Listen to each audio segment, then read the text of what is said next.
ಹರಿಕಥಾಮೃತಸಾರ ಗುರುಗಳ ಕರುಣದಿಂದ ಪನಿತು ಪೇಳುವೆ ಪರಮ ಭಗವದ್ಭಕ್ತರಿದನಾದರದಿ ಕೇಳುವುದು. ಕಡು ಕರುಣೆ ನೀನೆಂದರಿದು ಹೇರೊಡಲ ನಮಿಸುವೆ ನಿನ್ನಡಿಗೆ ಬೆಂಬೆಡದೆ ಪಾಲಿಸು ಪರಮ ಕರುಣಾಸೆಂದು ಎಂದೆಂದು. ನಡುವೆ ಬರುತ್ತೆಪ್ಪ ವಿಘ್ನವ ತಡೆದು ಭಗವನ್ನಾಮ ಕೀರ್ತನೆ ನುಡಿಸೆನ್ನೆಂದ ಪ್ರತಿ ದಿವಸದಲ್ಲಿ ಮರೆಯದಲೇ. ವ್ಯಾಪ್ತಿ ಸಂಧಿಯಲ್ಲಿ 7ನೇ ಪದ್ಯ. ತನುಚ ಶುಷ್ಟಯಗಳೊಳು ನಾರಾಯಣನು ಹೃತ್ಕಮಲಾಖ್ಯ ಸಿಂಹಾಸನದೊಳನಿರುದ್ಧಾದಿ ರೂಪಗಳಿಂದ ಶೋಭಿಸುತ್ತ ತನಗೆ ತಾನೇ ಸೇವ್ಯ ಸೇವಕನೆನಿಸಿ ಸೇವಾಸಕ್ತ ಸುರರೊಳಗ ಅನವರತ ನೆಲೆಸೆದ್ದು ಸೇವೆಯ ಕೊಂಬನವರಂತೆ. ತನುಚದುಷ್ಟಯಗಳಲ್ಲಿ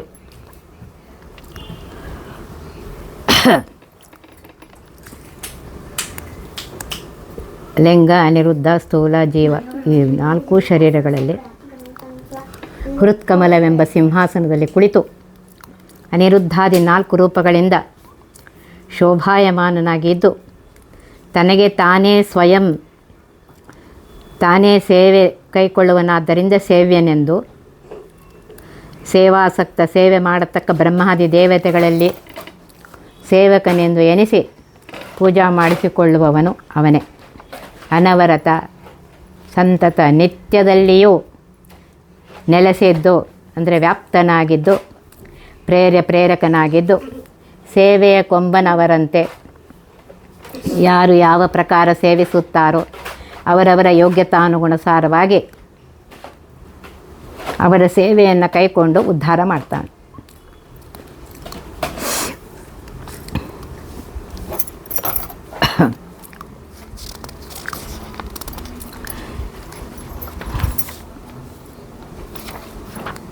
ಇಲ್ಲಿ ಹೇಳ್ತಾ ಇದ್ದಾರೆ, ಪರಮಾತ್ಮ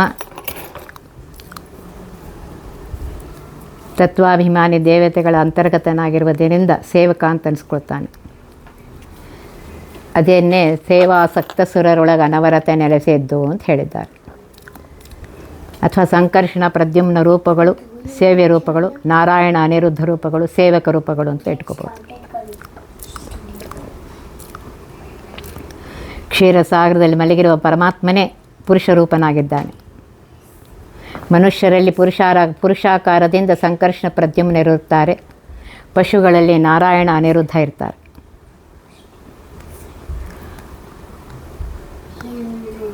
ಆಯಾ ಪಶುಗಳಲ್ಲಿ ಆಯಾ ರೂಪನಾಮಗಳಿಂದ ಅಂತರ್ಗತನಾಗಿದ್ದು ನಾರಾಯಣ ಅನಿರುದ್ಧ ರೂಪಗಳು ಎಲ್ಲರಿಗೂ ಸುಖವನ್ನು ತಂದುಕೊಡುತ್ತವೆ.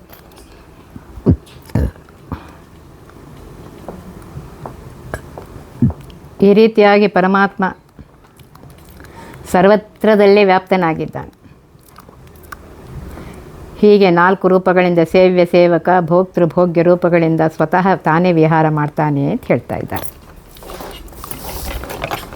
ಜಾಗರ ಸ್ವಪ್ನಗಳಲ್ಲಿ ವರಭೋಗಿಶಯನನು ಬಹು ಪ್ರಕಾರ ವಿಭಾಗಗೈಸೆ ನಿರಂಶಜೇವರ ಚಿಶರೀರವನು ಭೋಗವೆತ್ತು ಸುಷುಪ್ತಿ ಕಾಲದಿ ಸಾಗರವನದಿ ಕೂಡುವಂತೆ ವಿಯೋಗರಹಿತನು ಅಂಶಗಳನ್ನೇ ಕತ್ರ ವೈದಿಸುವ. ಜಾಗರ ಅಂದರೆ ಜಾಗರಾವಸ್ಥೆಯಲ್ಲಿ ವಿಶ್ವನಾಮಕ ಪರಮಾತ್ಮ ಜಾಗರಾವಸ್ಥೆಗೆ ಇದ್ದಾನೆ. ಸ್ವಪ್ನಾವಸ್ಥೆಗೆ ತೈಜಸ ನಾಮಕ ಪರಮಾತ್ಮ ಅವನು ಕಂಠದಲ್ಲಿದ್ದಾನೆ. ಸುಷುಪ್ತಿ ಅಂದರೆ ನಿದ್ರಾ ಅವಸ್ಥೆಗೆ ಪ್ರಾಜ್ಞೆ ನಾಮಕ ಪರಮಾತ್ಮ ಅವನು ಹೃತ್ಕಮರದಲ್ಲಿ ಇರ್ತಾನೆ. ವರ ಶ್ರೇಷ್ಠವಾದ ಭೋಗೀಶಯನ ಶೇಷದೇವರೇ ಹಾಸಿಗೆಯಾಗಿ ಉಳ್ಳಂತಹ ಸಂಕರ್ಷಣ ಪ್ರಾಜ್ಞಾನಾಮಕ ಪರಮಾತ್ಮ ಸ್ಥೂಲಬಿಂಬನಾಗಿರುವಂತಹವನು ನಿರಂಶ ಜೀವರ ಸರ್ವಜೀವರು ಪರಮಾತ್ಮನ ಭಿನ್ನಾಂಶರು. ಅಂಶರಾದ ಜೀವರಲ್ಲಿ ಸಾಂಶರು ತಮ್ಮ ಅನೇಕ ಅಂಶಗಳಿಂದ ಅನೇಕ ಕಡೆಗೆ ವ್ಯಾಪಾರ ಮಾಡುತ್ತಿರುವ ವ್ಯಾಪ್ತೋಪಾಸಕರು ಅಪ್ರತೀಕಾಲಂಬನರು. ನಿರಂಶರು ಅಂದರೆ ಇವರು ಒಂದೇ ದೇಹದಲ್ಲಿದ್ದು ಒಂದೇ ಕಡೆಗೆ ವ್ಯಾಪಾರ ಮಾಡುವವರು. ಪ್ರತೀಕಾಲಂಬನರು ಅಂದರೆ ತಮ್ಮ ಸ್ವದೇಹ ಹೃತ್ಕಮಲದಲ್ಲಿಪ್ಪ ಹರಿಯ ಏಕದೇಶೋಪಾಸಕರು. ಇಂತಹ ನಿರಂಶ ಜೀವರ ಚಿಶರೀರವನು ಜೀವನು ಚಿದಾನಂದಾತ್ಮಕ ದೇಹವುಳ್ಳವನು, ತನ್ನ ದೇಹದಲ್ಲಿ ಮಾತ್ರ ಪ್ರಕಾಶದಿಂದ ವ್ಯಾಪ್ತಿಯುಳ್ಳವನು. ಇಂತಹ ಜೀವನ ಚಿತ್ಪ್ರಕಾಶವನ್ನು ಜಾಗ್ರತ ಸ್ವಪ್ನಗಳಲ್ಲಿ ಮನವೇ ಮೊದಲಾದ ಏಕಾದಶ ಇಂದ್ರಿಯ 74 ತತ್ವಗಳಲ್ಲಿ ಇರಿಸಿ ಜೀವನ ಚಿತ್ಪ್ರಕಾಶವನ್ನು ವಿಭಾಗಗೈಸಿ ಬೇರೆ ಬೇರೆ ಇಂದ್ರಿಯಗಳಿಂದ ಭಿನ್ನ ಭಿನ್ನ ಕಾರ್ಯಗಳನ್ನು ಮಾಡಿಸಿ ಆ ಕಾರ್ಯಗಳ ದ್ವಾರ ಅನೇಕ ಭೋಗವಿತ್ತು. ಸ್ವರೂಪವನ್ನು ನೋಡುವುದು, ಸುಗಂಧವನ್ನು ಆಘ್ರಾಣಿಸುವುದು, ಸುರಸವನ್ನು ಸೇವಿಸುವುದು, ಸತ್ಕಥಾವನ್ನು ಕೇಳುವುದು, ಸದ್ಭಕ್ತರನ್ನು ಆಲಿಂಗಿಸುವುದು ಮುಂತಾದ ಭೋಗಗಳನ್ನು ತ್ರಿವಿಧ ಜೀವರಿಗೆ ಅವರ ಯೋಗ್ಯತಾ ಪ್ರಕಾರ ಭೋಗವಿತ್ತು. ಸುಷುಪ್ತಿ ಕಾಲದಿ ಗಾಢ ನಿದ್ರಾವಸ್ಥೆಯಲ್ಲಿ ಸಕಲ ಇಂದ್ರಿಯಗಳನ್ನು ಉಪರಮಗೈಸಿ ಜೀವನ ಸ್ವಪ್ರಕಾಶವನ್ನು ಜೀವನಲ್ಲಿ ಏಕತ್ರ ಮಾಡಿ ಕೂಡಿಸಿ ವಿಯೋಗರಹಿತ ಜೀವಂತರ್ಯಾಮಿಯಾಗಿರುವಂತಹ ಪರಮಾತ್ಮ ಜೀವನಿಗೆ ನಿದ್ರಾ ಸುಖರೂಪವಾದ ಆನಂದವನ್ನು ಕೊಡ್ತಾನೆ. ಹೇಗೆಂದರೆ ಲೋಕದಲ್ಲಿ ಪ್ರಸಿದ್ಧವಾದ ನದಿಗಳು ಬೇರೆ ಬೇರೆ ಹರಿಯುತ್ತಾ ಕೊನೆಗೆ ಸಮುದ್ರದಲ್ಲಿ ಹೇಗೆ ಕೂಡುತ್ತವೆಯೋ ಅದರಂತೆ ಜೀವನ ಎಲ್ಲ ಇಂದ್ರಿಯಗತ ಸುಪ್ರಕಾಶವಾದ ನದಿಯನ್ನು ಸಮುದ್ರ ಸಮಾನವಾದ ಅಂಶದಲ್ಲಿ ಕೂಡಿಸುತ್ತಾನೆ. ಪರಮಾತ್ಮ ತಾನೇ ಪ್ರಾಜ್ಞನಾಗಿದ್ದು ಆನಂದವನ್ನು ಕೊಡ್ತಾನೆ. ಇದೇ ಪರಮಾತ್ಮನ ವ್ಯಾಪ್ತಿಯ ಕಾರ್ಯ ಅಂತ ಹೇಳ್ತಾ ಇದ್ದಾರೆ.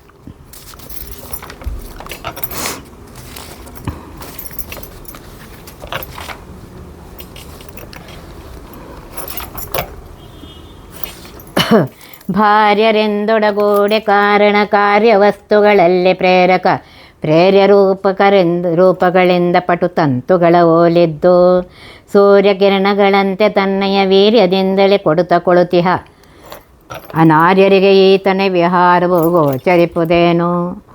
ಭಾರ್ಯರೆಂದೊಡಗೂಡಿ ವಾಸುದೇವ,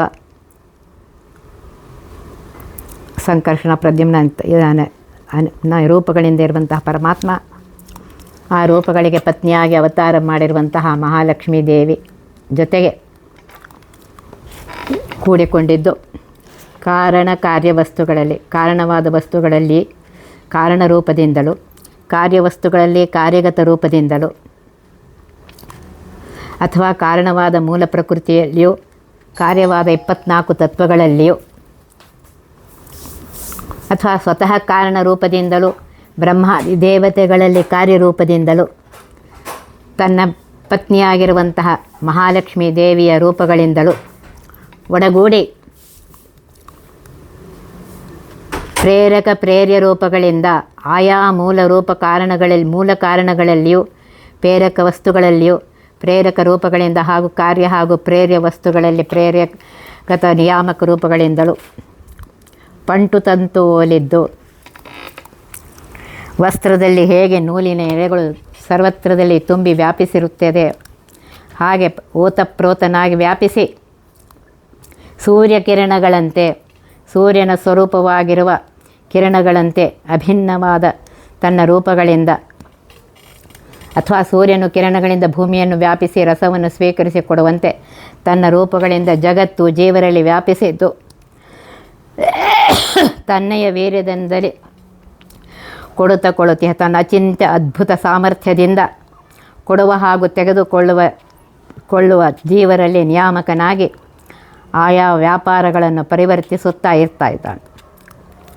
ಈತನ ವಿಹಾರವು ಅನಾರ್ಯರಿಗೆ ಗೋಚರಿಸು. ಇಂತಹ ಪರಮಾತ್ಮನ ವ್ಯಾಪಾರವನ್ನು ಮೂಢರು ಅಂದರೆ ಅಜ್ಞಾನಿಗಳು ತಿಳಿಯಲಾರರು ಅಂತ ಹೇಳ್ತಾ ಇದ್ದಾರೆ.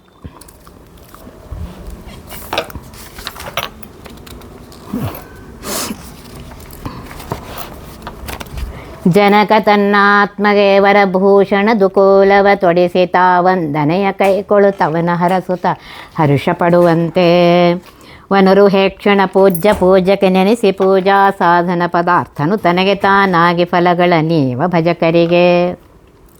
ಜನಕ ಹಡೆದ ತಂದೆ ತನ್ನ ಆತ್ಮಜನಿಗೆ ತನ್ನಿಂದ ಹುಟ್ಟಿದ ಮಗನಿಗೆ ಮಗುವು ಚಿಕ್ಕವನಾಗಿದ್ದಾಗ ಮಗನ ಮೇಲಿನ ಪ್ರೀತಿಯಿಂದ ವರ ಉತ್ತಮವಾದ ಭೂಷಣ, ಉಡುಗೆ, ತೊಡಗೆ, ವಸ್ತ್ರಾಭರಣ, ಅಲಂಕಾರ, ದುಕೂಲವ ನಯವಾದ ಹೊದಿಕೆ, ರೇಷ್ಮೆ, ಜರತಾರಿ ವಸ್ತ್ರ ಅಥವಾ ಶಾಲು, ಒಳ್ಳೆಯ ಸುಂದರವಾದ ಉಡುಪುಗಳನ್ನು ಆ ಮಗುವಿಗೆ ತೊಡಿಸಿ ಆಭರಣಗಳನ್ನಿಟ್ಟು ಮನದಣಿಯ ಮಗುವನ್ನು ನೋಡಿ ಪ್ರೀತಿ ಪಡುತ್ತಾ, ಎಲ್ಲೋ ಮಗನೇ ಗುರು ಹಿರಿಯರಿಗೆ ನಮಸ್ಕಾರಪ್ಪ ಮಾಡಪ್ಪ ಅಂತ ಹೇಳ್ತಾರೆ. ಅಂತ ಮಗನಿಗೆ ಹೇಳ್ತಾರೆ. ತಾನು ಆ ಮಗನಿಂದ ನಮಸ್ಕಾರ ಮಾಡಿಸಿಕೊಳ್ಳುತ್ತಾ ಆ ಮಗನನ್ನು ಹರಿಸ್ತಾನೆ. ಅಪ್ಪ ಮಗನೇ ನೀನು ಚಿರಂಜೀವಿಯಾಗಿ ಬಾಳು ಅಂತ ಆಶೀರ್ವಾದ ಮಾಡ್ತಾನೆ. ಜೊತೆಗೆ ಹರುಷ ಪಡುವಂಥ ಸಂತೋಷಯುಕ್ತನಾಗಪ್ಪ ಅಂತ ಹೇಳ್ತಾನೆ. ವನರುಹೆ ಕ್ಷಣ ಕಮಲ ಪತ್ರದಂತೆ ವಿಶಾಲವಾದ ಕಣ್ಣುಗಳುಂತಹ ಪರಮಾತ್ಮನು ಪೂಜ್ಯ ಮಗನಿಂದ ನಮಿಸಿಕೊಳ್ಳುವ ತಂದೆಯಲ್ಲಿ ಪೂಜ್ಯ ರೂಪದಿಂದ ಪೂಜಾಕೊಳ್ಳುವನು. ಪೂಜಕನಾದ ಮಗನಲ್ಲಿದ್ದು ತನ್ನ ರೂಪದಿಂದ ತನ್ನ ರೂಪಕ್ಕೆ ಪೂಜೆಯನ್ನು ಮಾಡಿಸಿಕೊಳ್ತಾನೆ. ಹೀಗೆ ಪೂಜ್ಯ ಪೂಜಕ ಪೂಜಾ ಸಾಧನವಾದ ಪದಾರ್ಥಗಳಲ್ಲಿ ತಾನೇ ಆಯಾ ರೂಪಗಳಿಂದ ಇದ್ದು ತನ್ನ ಪೂಜಾದಿಗಳನ್ನು ತಾನೇ ಸ್ವತಂತ್ರವಾಗಿ ಮಾಡಿಕೊಂಡು ತಾನೇ ಈ ಜಗತ್ತಿಗೆ ಫಲವನ್ನು ಕೊಡ್ತಾನೆ ಅಂತ ಹೇಳ್ತಾ ಇದ್ದಾರೆ. ನೋಡ್ರಿ ಆ ಪರಮಾತ್ಮನ ಮಹಿಮೆ ಎಷ್ಟಿದೆ ಅಂತ ಹೇಳ್ತಾ ಇದ್ದಾರೆ. ಪೂಜಾ ವಸ್ತುಗಳಲ್ಲಿಯೂ ಅವನೇ ಇದ್ದಾನೆ, ಪೂಜೆ ಮಾಡುವವರಲ್ಲೂ ಇದ್ದಾನೆ, ಪೂಜೆ ತೆಗೆದುಕೊಳ್ಳುವನು ಸಾಕ್ಷಾತ್ ಅವನೇ. ಆಯಾ ಜೀವಿಗಳ ಅನುಸಾರ ಸ್ವಭಾವಕ್ಕನುಸಾರವಾಗಿ ಅವರು ಮಾಡುವ ಕರ್ಮಕ್ಕನುಸಾರವಾಗಿ ಅವರಿಗೆ ಫಲಗಳನ್ನು ಪರಮಾತ್ಮ ಕೊಡ್ತಾನೆ. ವ್ಯಾಪ್ತಿ ಸಂಧಿಯಲ್ಲಿ ಹೇಳ್ತಾ ಇದ್ದಾರೆ ಅಂದರೆ ಎಲ್ಲರಲ್ಲಿಯೂ ಸರ್ವತ್ರದಲ್ಲಿ ವ್ಯಾಪ್ತನಾಗಿದ್ದಾನೆ ಪರಮಾತ್ಮ ಅಂತ ಹೇಳ್ತಾ ಇದ್ದಾರೆ. ತಂದೆ ಬಹು ಸಂಭ್ರಮದಿ ತನ್ನಯ ಬಂಧು ಬಳಗವ ನೆರಹಿ ಮದುವೆಯ ನಂದನೆಗೆ ತಾ ಮಾಡಿ ಮನೆಯೊಳಗಿಡುವ ತೆರದಂತೆ ಇಂದಿರಾಧವ ತನ್ನ ಇಚ್ಛೆಯಿಂದ ಗುಣಗಳ ಚೇತನಗೆ ಸಂಬಂಧ ಗೈಸಿ ಸುಖಾತ್ಮಕ ಸಂಸ್ಕೃತಿಯೊಳಿಡುವ. ತಂದೆ ಹುಟ್ಟಿಸಿದಂತಹ ತಂದೆ ಮಗನು ವಯಸ್ಕನಾದೆಂದು ತಿಳಿದು ಬಹು ಸಂಭ್ರಮದಿಂದ ವಯಸ್ಸಾದ ಮೇಲೆ ಬಹು ಸಂಭ್ರಮದಿಂದ ಬಹಳ ಸಂತೋಷದಿಂದ ಬಂದು ಬಳಗದವರನ್ನೆಲ್ಲ ಕೂಡಿಸಿಕೊಂಡು ತನ್ನ ಮಗನಿಗೆ ಒಳ್ಳೆಯ ಕನ್ಯೆಯ ಜೊತೆಗೆ ಲಗ್ನ ಮಾಡಿಕೊಡ್ತಾನೆ. ಲಗ್ನ ಮಾಡಿ ಹೇಳ್ತಾನೆ, ಎಲ್ಲೋ ಮಗನೇ ಹೆಂಡತಿಯಿಂದ ಚೆನ್ನಾಗಿ ಸಂಸಾರ ಮಾಡಪ್ಪ ಅಂತ ಹೇಳಿ ತನ್ನ ಮನೆಯೊಳಗಿಡುವಂತೆ ಇಂದಿರಾಧವ ಲಕ್ಷ್ಮೀಪತಿಯಾಗಿರುವಂತಹ ಪರಮಾತ್ಮ ತನ್ನ ಇಚ್ಛೆಯಿಂದ ಚೇತನರ ಸ್ವರೂಪ ಸ್ವಭಾವ ಯೋಗ್ಯತೆಗೆ ಅನುಸಾರವಾಗಿ ಲಿಂಗದೇಹಗತವಾದ ಸತ್ವರಜ ತಮೋಗುಣಗಳು ಜಡವಾದವುಗಳು ತ್ರಿಗುಣಗಳನ್ನು ಚೇತನರನಾದ ಜೀವರಿಗೆ ಸಂಬಂಧ ಮಾಡಿಸಿ ಸಾಧನ ಮಾಡಿಸಲು ತ್ರಿವಿಧರನ್ನು ಅವರವರ ಯೋಗ್ಯ ಸ್ಥಾನದವಾದ ಸಂಸಾರದಲ್ಲಿ ಇಡ್ತಾನೆ ಅಂತ ಹೇಳ್ತಾ ಇದ್ದಾರೆ. ನೋಡಿರಿ ಪರಮಾತ್ಮ ಎಂಥವು ಭಕ್ತರಿಗೋಸ್ಕರ ಪರಮಾತ್ಮ ಇಷ್ಟೆಲ್ಲ ಮಾಡ್ತಾ ಇದ್ದಾನೆ. ಅವರಿಗೆ ಶರೀರವನ್ನು ಕೊಡ್ತಾನೆ, ಜನ್ಮವನ್ನು ಕೊಡ್ತಾನೆ, ಸಂಸಾರದಲ್ಲೂ ಇಡ್ತಾನೆ, ಎಲ್ಲ ಮಾಡಿ ಅವರಿಗೆ ಮಾಡ್ತಾನೆ. ಇಷ್ಟು ವ್ಯಾಪ್ತಿಯಿಂದ ಮಾಡ್ತಾ ಇದ್ದಾನೆ. ಆ ಪರಮಾತ್ಮನನ್ನು ಸ್ಮರಣೆ ಮಾಡು ಅಂತ ಹೇಳ್ತಾ ಇದ್ದಾರೆ ಪ್ರತಿ ಕ್ಷಣಕ್ಕೆ. ಇಷ್ಟು ವ್ಯಾಪ್ತನಾಗಿದ್ದರು ಹೇಳ್ತಾ ಇದ್ದಾರೆ. ಮುಂದಿನ ಪದ್ಯದಲ್ಲಿ ಪರಮಾತ್ಮ ಕಾಣಿಸೋದಿಲ್ಲ, ಅನಧಿಕಾರಿಗಳಿಗೆ ತನ್ನ ವ್ಯಾಪ್ತತೆಯನ್ನು ತೋರಿಸೋದಿಲ್ಲ ಅಂತ ಹೇಳ್ತಾ ಇದ್ದಾರೆ. ತೃಣಕೃತಾಲಯದೊಳಗೆ ಪೊಗೆ ಸಂದಣಿಸಿ ಪ್ರತಿ ಛಿದ್ರದಲ್ಲಿ ಪೊರ ಮಟ್ಟನಳನ ಇರುವನು ತೋರದಲಿಪ್ಪ ತೆರದಂತೆ ವನಜ ಜಾಂಡದೊಳಖಿಳ ಜೇವರ ತನುವಿನೊಳ ಹೊರಗೆದ್ದು ಕಾಣಿಸದ ಅನಿಮಿಶೇಷನು ಸಕಲ ಕರ್ಮವ ಮಾಳ್ಪನವರಂತೆ. ತೃಣಕೃತಾಲಯದೊಳಗೆ ಹುಲ್ಲಿನ ಗುಡಿಸಿನಲ್ಲಿ ಪೊಗೆ ಸಂದಣಿಸಿ ಹೊಗೆಯು ಸರ್ವತ್ರ ವ್ಯಾಪ್ತವಾಗಲು ಅನಳನ ಇರುವನು. ಆ ಗುಡಿಸಿನಲ್ಲಿ ಒಂದು ಕಡೆ ಇರುವಂತಹ ಅಗ್ನಿಯ ಒಳಗೇನೆ ಇಂಥ ಭಾಗದಲ್ಲಿದೆ ಎಂದು ಕಂಡುಹಿಡಿಯಲು ಸಾಧ್ಯವಿಲ್ಲ. ತೋರದಲ್ಲಿಪ್ಪ ತೆರಂತೆ, ಆ ಬೆಂಕಿಯನ್ನು ತೋರದೆ ಕಾಣದೇ ಇರುವ ತೆರದಂತೆ ತೋರಿ ಗುಡಿಸಿನ ಒಳಹೊಕ್ಕು ನೋಡಿದರೆ ಅಗ್ನಿಯು ಕಾಣುವಂತೆ ವನಜಾಂಡದೊಳು ಬ್ರಹ್ಮಾಂಡದಲ್ಲಿ ಮತ್ತು ಎಲ್ಲ ಜೀವರ ತನು ದೇಹದಲ್ಲಿ ಒಳಹೊರಗೆ ವ್ಯಾಪಿಸಿದ್ದು ಕಾಣಿಸದೆ ಅನಿಮಿಶೇಷನು ದೇವತೆಗಳಿಗೆ ಸ್ವಾಮಿಯಾಗಿರುವಂತಹ ಈಶನಾದಂತಹ ಪರಮಾತ್ಮ ಸಕಲ ಕರ್ಮವ ಮಾಳ್ಪ ಅವರಂತೆ ಎಲ್ಲ ಕರ್ಮಗಳನ್ನು ಅವರವರ ಯೋಗ್ಯತೆಯಂತೆ ಮಾಡಿಸ್ತಾನೆ. ಜ್ಞಾನಿಗಳಾದ ಸಾಧನ ಸಂಪನ್ನ ಅಧಿಕಾರಿಗಳಿಗೆ ಏಕಾಂತ ಅರಣ್ಯಾಶ್ರಮದಲ್ಲಿದ್ದು ಸ್ವಹೃತ್ಕಮಲಗತ ಭಗವದುಪಾಸನೆಯಿಂದ ಪರಮಾತ್ಮ ತೋರಿಸಿಕೊಳ್ತಾನೆ ಅಂತ ಹೇಳ್ತಾ ಇದ್ದಾರೆ. ಪರಮಾತ್ಮನ ಮಹಿಮೆ ಎಷ್ಟು ಅನ್ನೋದನ್ನು ಹೇಳ್ತಾ ಇದ್ದಾರೆ. ಪಾದಪಗಳಿಗಡೆಯರೇ ಸಲಿಲವು ತೋದು ತೊಂಬೆಗೊಳುಬ್ಬೆ ಪುಷ್ಪ ಸ್ವಾದು ಫಲವೇ ಒಂದುದಲಿ ಸರ್ವೇಶ್ವರನು ಜನರ ಆರಾಧನೆಯ ಕೈಕೊಂಡು ಬ್ರಹ್ಮ ಭವಾದಿಗಳ ನಾಮದಲ್ಲಿ ಫಲವಿತ್ತಾದರಿಸನು ತನ್ನ ಮಹಿಮೆಯ ತೋರಗೊಡ ಜನಕ್ಕೆ. ಪಾದಪಕ ಅಡಿಗರಿಗೆ ಸಲಿಲವು, ವೃಕ್ಷಗಳ ಬುಡಕ್ಕೆ ನೀರು ಹಾಕಿದರೆ ಗಿಡದ ಬೊಡ್ಡಿ ತೊಯ್ದು ಬೇರೆಲ್ಲ ನೀರುಂಡು ಕೊಂಬೆಗಳು ಚಿಗಿದು ಹೂವು ಕಾಯಿ ಸ್ವಾದು ಫಲ ಮಧುರ ಹಣ್ಣುಗಳನ್ನು ಕೊಡುವಂತೆ ಸರ್ವೇಶ್ವರನು ರಮಾ ಬ್ರಹ್ಮಾದಿಗಳಿಗೆ ಸ್ವಾಮಿಯಾಗಿರುವಂತಹ ಸರ್ವತ್ರ ವ್ಯಾಪ್ತನಾದ ಪರಮಾತ್ಮನು ಜನರ ಆರಾಧನೆಯ ಕೈಕೊಂಡು ಜನರು ಮಾಡುವಂತಹ ಪೂಜಾದಿಗಳನ್ನು ಕೈಕೊಂಡು ಸ್ವೀಕರಿಸಿ ಬ್ರಹ್ಮಭವಾದಿಗಳ ನಾಮದಲ್ಲಿ ಬ್ರಹ್ಮರುದ್ರಾದಿ ದೇವತೆಗಳೇ ಫಲ ಕೊಟ್ಟರೆಂದು ಬ್ರಹ್ಮಾದಿಗಳ ನಾಮದಿಂದಲೇ ಸತ್ಫಲವನ್ನು ಇತ್ತು ಅಂದರೆ ಕೊಟ್ಟು ಸರ್ವದೇವ ನಮಸ್ಕಾರ ಕೇಶವಂ ಪ್ರತಿಗಚ್ಚತಿ ಅನ್ನುವಂತೆ ಸರ್ವದೇವಾಂತರ್ಯಾಮಿಯಾಗಿರುವಂತಹ ಸ್ವಾಮಿ ಪರಮಾತ್ಮ ಸ್ವೀಕರಿಸಿ ಒಳ್ಳೆಯ ಫಲವನ್ನು ತಂದುಕೊಡ್ತಾನೆ. ಆಮೇಲೆ ಆ ಭಕ್ತರನ್ನು ಆಧರಿಸುವನು, ಪ್ರೀತಿಯಿಂದ ಮಾಡ್ತಾನೆ ಭಕ್ತರನ್ನು. ಹೀಗೆ ಭಕ್ತ ಜನರನ್ನು ಮುಂದೆ ಮಾಡಿ ತಾನು ಅವರ ಅಂತರ್ಯಾಮಿಯಾಗಿದ್ದುಕೊಂಡು ಅವರ ಸೇವೆಯನ್ನು ಸ್ವೀಕರಿಸಿ ಭಕ್ತರೇ ಫಲವನ್ನು ಕೊಟ್ಟರೆಂದು ಪ್ರಸಿದ್ಧಗೈಸುವನು. ತನ್ನ ಮಹಿಮೆಯನ್ನು ಜನಕ್ಕೆ ತೋರಿಸೋದಿಲ್ಲ.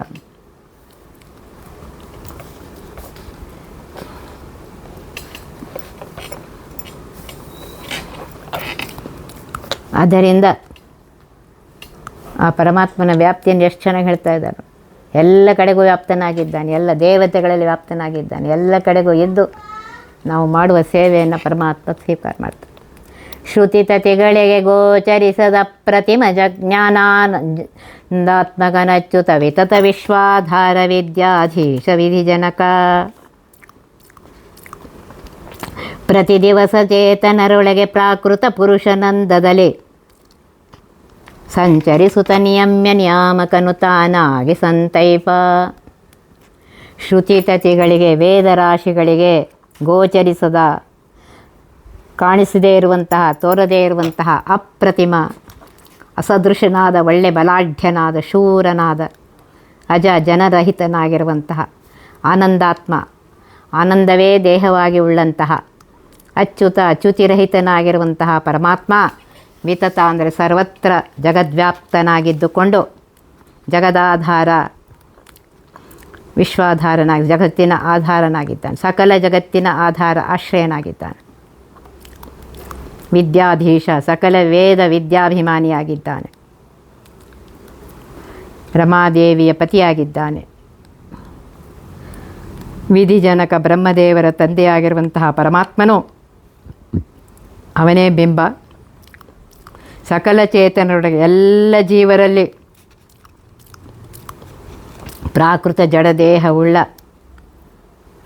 ಅಂದರೆ ಜಡದೇಹವುಳ್ಳ ಪುರುಷರಂತೆ ಸಂಚಾರ ಮಾಡುತ್ತಾ ನಿಯಮ ಸೇವಕರಲ್ಲಿಯೂ ಇದ್ದಾನೆ, ನಿಯಾಮಕ ಅಂದರೆ ಒಡೆಯರಲ್ಲಿಯೂ ಇದ್ದಾನೆ. ತಾನೇ ಆಗಿ ಸಮಾಧಾನ ಮಾಡಿ ರಕ್ಷಣೆ ಮಾಡ್ತಾನೆ ಅಂತ ಹೇಳ್ತಾ ಇದ್ದಾರೆ. ಅಂದರೆ ಪರಮಾತ್ಮ ಸರ್ವತ್ರದಲ್ಲಿ ವ್ಯಾಪ್ತನಾಗಿದ್ದಾನೆ. ಸೇವೆ ಮಾಡುವರಲ್ಲಿಯೂ ಇದ್ದಾನೆ, ಸೇವೆ ತೆಗೆದುಕೊಳ್ಳುವವರಲ್ಲೂ ಇದ್ದಾನೆ. ಎಲ್ಲ ಕಡೆಗೂ ಅವನೇ ಇದ್ದಾನೆ. ಆ ಪರಮಾತ್ಮ ಎಂದವನು ಅಂದರೆ ವೇದ ಶ್ರುತಿಗಳಿಂದ ಸ್ತುತ್ಯನಾದವನು, ಜನನ ರಹಿತನಾದವನು, ಸರ್ವತ್ರ ವ್ಯಾಪ್ತನಾದವನು, ಸರ್ವದೇವೋತ್ತಮನಾದವನು ಆಗಿದ್ದಾನೆ ಅಂತ ಹೇಳ್ತಾ ಇದ್ದಾರೆ. ಮನ ವಿಷಯದೊಳಗಿರಿಸಿ ವಿಷಯವ ಮನದೊಳಗೆ ನೆಲೆಗೊಳಿಸಿ ಬಲು ನೂತನವಿದು ಸುಸಮೀಚೀನ ಉಪಾದೇಯವೆಂದರುಪೇ. ಕನಸಿಲಾದರೂ ತನ್ನ ಪಾದದ ನೆನೆವನೀಯದೆ ಸರ್ವರೊಳಗೆ ಇದ್ದನುಭವಿಸುವನು ಸ್ಥೂಲ ವಿಷಯ ವಿಶ್ವನೆಂದೆನಿಸಿ. ಮನ ಅಂದರೆ ಚಂಚಲವಾದ ಮನಸ್ಸನ್ನು ವಿಷಯದೊಳಗಿರಿಸಿ ಸ್ತ್ರೀ, ಪುತ್ರ, ಬಂಧು, ಮಿತ್ರ, ಧನ, ಕನಕ, ಕಾಂತಾದಿ ಅನೇಕ ಪದಾರ್ಥಗಳಲ್ಲಿ ಇರಿಸಿ ಇಟ್ಟು ಮನದೊಳಗೆ ನೆಲೆಗೊಳಿಸಿ ಸಂತತವಾಗಿ ಆ ವಿಷಯಗಳನ್ನೇ ತದೇಕ ಪ್ರಕಾರವಾಗಿ ಧ್ಯಾನಿಸುವಂತೆ ಮಾಡಿ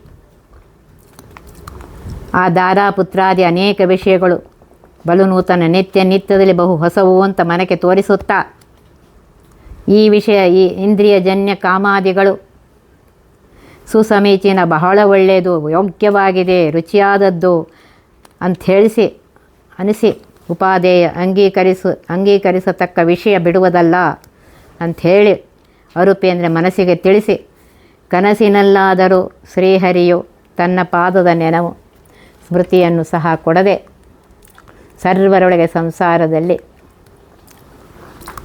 ಸಾಧನದ ಬಗೆಯನ್ನು ಅರಿಯದ ಜೀವರೊಳಗೆ ವಿಶ್ವನಾಮಕ ಪರಮಾತ್ಮನ ಸ್ವರೂಪದಿಂದ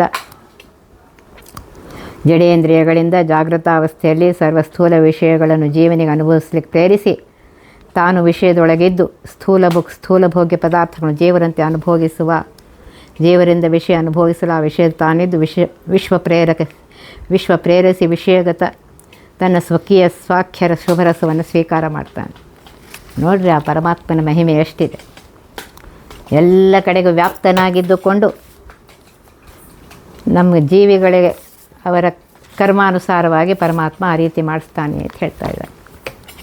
ಒತ್ತಿ ಬಹ ವಿಘ್ನಗಳ ಕಳೆದಪ ಮೃತ್ಯುವಿಗೆ ಮರೆ ಮಾಡಿ ಕಾಲನ ದೂತರಿಗೆ ಭೇಕರವ ಪುಟ್ಟಿಸಿ ಸಕಲ ಸಿದ್ಧಿಗಳ ಒತ್ತಿಗೊಳ್ಳಿಸಿ ಮನರು ಹೇಕ್ಷಣ ನೃತ್ಯ ಮಾಡುವರವರ ಮನೆಯೊಳು ನಿತ್ಯ ಮಂಗಳ ಹರಿಕಥಾಮೃತ ಸಾರ ಪಡಿಸುವರ.